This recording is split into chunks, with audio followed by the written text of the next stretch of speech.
LAX, AM 117 Heavy, requesting emergency approach. AM 117, come about to 175 and proceed to 3,000 feet.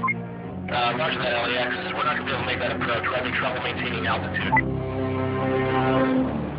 Shaping up to be a rough commute out there today. Watch for an accident on the 101 near Sherman Way. And we're just getting word that the 405 southbound has been shut down completely. It's like some sort of police activity. It's got it cleared for a 2-mile stretch from the 118 all the way up to Victory. As soon as we get more information, we'll let you know. But in the meantime, we'll get you through with another 40 minutes of your favorite hits on KCTV.